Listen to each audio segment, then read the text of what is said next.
எல்லாருக்கும் வணக்கம். ரெண்டு பேரும் நிறைய பேசிட்டாங்க.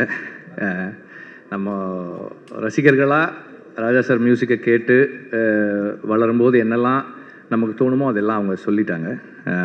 எனக்கு வந்து ராஜா சார் மியூசிக் பற்றி எப்போ கேட்டாலும் வந்து நான் ஒன்று தான் சொல்லுவேன். அது வந்து எங்கள் அம்மாவுடைய அன்பு மாதிரி. It's a constant, it never changes. நமக்கு வாழ்க்கையில் நிறைய என்னென்னவோ மாற்றங்கள் வந்தாலும் அவர் மியூசிக் நமக்குள்ளே ஏற்படுத்துகிற அந்த உணர்வு வந்து எப்போதும் அப்படியே தான் இருந்திருக்கு. ராஜா சாரோட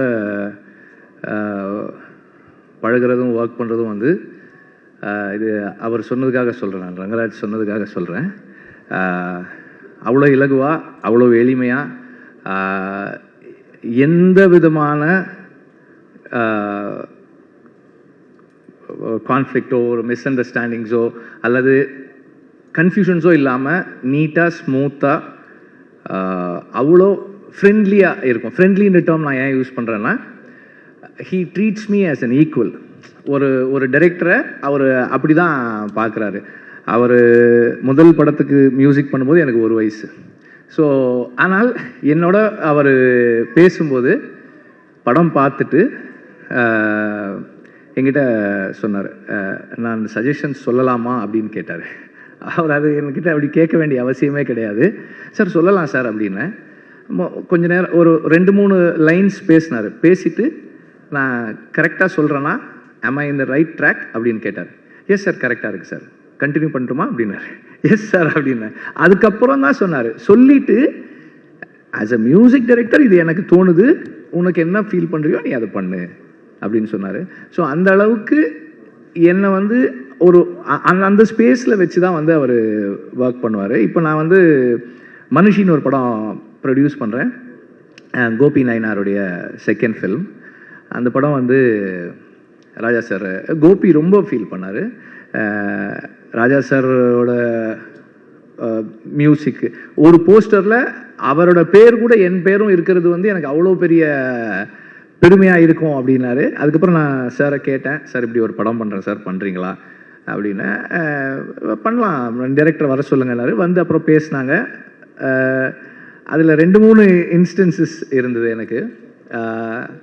இதை நான் சொல்கிறது எதுக்குன்னா, ஒரு கம்போசராக அவருடைய ஒர்க் ஒரு வேலை செய்கிறாரு, அதுக்கும் அவருடைய பர்சனல் லைக்ஸ் டிஸ்லைக்ஸ் அண்ட் ப்ரிஃபரன்சஸுக்கும் எவ்வளவு டிஸ்டன்ஸ் வச்சுக்கிறாரு அப்படின்றதுக்காக தான். அதில் அதோட எண்டில் ஒரு வசனம் வரும். எனக்கு அது சார் அந்த எண்டில் ஒன்று இருக்குது சார், நீங்கள் பாருங்கள், பார்த்துட்டு சொல்லுங்கன்னு. படம் பார்த்தாரு, எதுவுமே பேசலை அதை பற்றி. பிகாஸ் அவருடைய பிலீஃபுக்கு ரைட் ஆப்போசிட்டாக ஒரு ஸ்டேட்மெண்ட்டில் படம் முடியுது. இப்போது ராஜா சார் மியூசிக் பண்ண எனக்கு என்ன இருக்குன்னா, ஐயோ இது எப்படி சார். அப்புறம் கேட்டேன், சார் இது உங்களுக்கு இது அந்த கடைசியில் வர்றதா அப்படின்னாரு. ஆமாம் சார், அந்த அந்த அந்த ஒரு லைன் அப்படின்னா அது பண்ணிடலாம் அப்படின்னாரு. ஒன்றுமே சொல்லலை. அதுக்கு ரொம்ப பியூட்டிஃபுல்லாக ஒரு மியூசிக் கம்போஸ் பண்ணி அதை பண்ணார். அப்புறம் அதில் ஒரு ஒரு ஒரு போலீஸ் ப்ரொசீஜரல் சீன். அது ஒரு சாதாரண ஒரு போலீஸ் ப்ரொசீஜர். அது வாங்க உட்காருங்க, இதை பண்ணுங்க அதை பண்ணுங்க, அப்படி ஒரு சீனு. அந்த சீனை ராஜா இது அவரோட ஒர்க் பண்ண எல்லாருமே சொல்லியிருக்காங்க, நானும் சொல்லணுன்றதால இதை சொல்கிறேன். அது வந்து அவ்வளோ ஒரு ஒரு ஹியூமன் ஸ்டோரியாக மாற்றுறது இருக்கு இல்லையா. அந்த மியூசிக்கினுடைய பவர், அந்த மேஜிக். அப்புறம் ராஜா சார் பேக்ரவுண்ட் ஸ்கோர் பண்ணும்போது நம்ம போய் உட்காந்து பக்கத்தில் பார்க்குறோம். அவர் ஏதோ பண்ணிகிட்டே இருப்பார். இது இப்போ ப்ளே பண்ணி நான் ரெக்கார்ட் பண்ணிகிட்டே இருப்பேன். அவர் பண்ணுறதெல்லாம் வீடியோவில் எடுத்துகிட்டே இருப்பேன். அவர் பண்ணுற ஈஸ் பார்க்கும்போது நமக்கு என்ன தோணும்னா, இது ரொம்ப ஈஸி போல் இருக்கே இது. அவர் உட்காந்து அப்படியே பண்ணுவார்.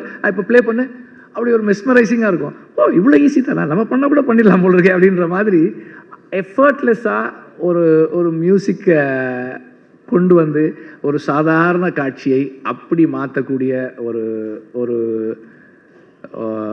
மெஜிஷியன். மியூசிஷியன்றதோட ஒரு மெஜிஷியன் தான் என்னுடைய பார்வையில். நான் அவரை பக்கத்தில் இருந்து பார்த்ததில்ல. அதே மாதிரி பல பேர் சொல்லியிருக்கிற அதே விஷயந்தான். இப்போது விடுதலைக்கு வந்து ஒரு சாங் அப்படின்னு கேட்டால் 2 டியூன் நல்லாயிருக்கு. இன்னொன்று பண்ணலாமா, இன்னொன்று பண்ணுறாரு, அதுவும் ஒரு 5 டியூன் பண்ணிட்டார் ஒரு சாங்குக்கு. அப்போ ஒரு சாங் இருக்க வேண்டிய இடத்துல 3 சாங் ஆயிடுச்சு படத்தில். அந்த மாதிரி என்னை வந்து அவ்வளோ தனக்கு அவ்வளோ நெருக்கத்தில் அலோவ் பண்ணி he is letting me see himself, அவரோட பேசுறது, அவரோட எக்ஸ்பீரியன்ஸஸை ஷேர் பண்ணிக்கிறது, இதெல்லாம் அவ்வளவு என்ரிச்சிங்காக இருக்குது எனக்கு as a person. And as a film maker அவர் அந்த ஒரு ஃபில்மை அண்டர்ஸ்டாண்ட் பண்ணிக்கிறது, அப்ரோச் பண்ணுறது, and way he treats background score for a film. ஒரு சீன் பார்த்துட்டே இருந்தார், அவர் நோட்ஸ் எழுத ஆரம்பிக்கும் போது சொன்னார், அந்த சீன் ரொம்ப நல்லா இருக்குது, அதனால் அதை அப்படியே விட்டுருவோம், மியூசிக் வேண்டாம் அப்படின்னாரு. இதெல்லாம் வந்து எனக்கு நார்மலாக நம்ம இது வரைக்குமான அனுபவம் வந்து ரொம்ப நல்லா இருக்குது, நம்ம இன்னும் நல்லா ஒரு மியூசிக் பண்ணணும் அப்படின்றது ரொம்ப நல்லா இருக்குது. Let us stay away, let us give the space for silence அப்படின்றது, இதெல்லாமே வந்து ரொம்ப ஸ்பெஷலானது. These are all my personal experiences.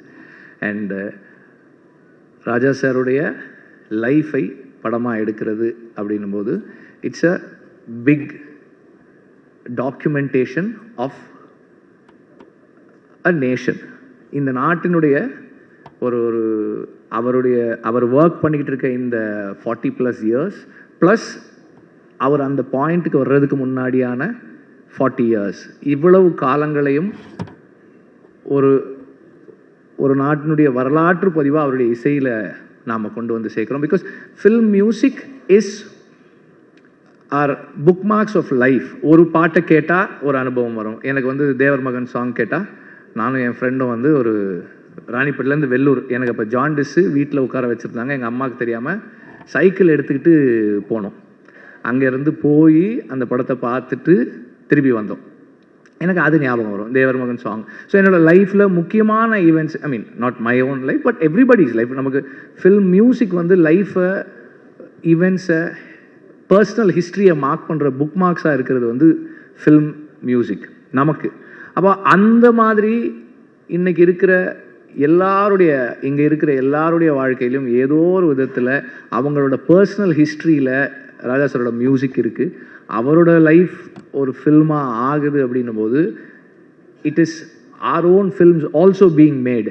இப்போது நான் ரொம்ப விரும்பி கேட்ட ஒரு பாடல், என் வாழ்க்கையில் ரொம்ப முக்கியமான பாடல், அது உருவானதை அந்த படத்தில் நான் பார்க்கும்போது என் வரலாறும் அந்த பாடல் இருக்குது. அதனால் வந்து இது Tamil music, Tamil film music கேட்டு வளர்ந்த அத்தனை பேருடைய படமாகவும் இது இருக்கும். அண்ட் இந்த படத்தில் ஏதாவது ஒன்று நானும் இதில் ஏதாவது ஒரு விதத்தில் கான்ட்ரிபியூட் பண்ணுறதுல வந்து ரொம்ப பேஷனட்டாக இருக்கேன். ஏதாவது ஒரு விதத்தில் பண்ணணும் அப்படின்றதுல ரொம்ப விருப்பமாக இருக்கேன். And Arun, it's a big gift that is been given to you. I wish you all the very best. And it is going to be yet another challenge for Dhanush. Of course, எந்த challenge கொடுத்தாலும் அவர் அதை வந்து ரொம்ப சக்ஸஸ்ஃபுல்லாக தாண்டி வருவார். To be Raja sir, to be in that space and to be the person, it's going to be a big challenge and a treat for all of us. And இந்த படத்தில் ராஜா சாருடைய மியூசிக்கை கேட்குறதுக்கு நான் ரொம்ப ரொம்ப ஆர்வமாக இருக்கேன். Thank you very much.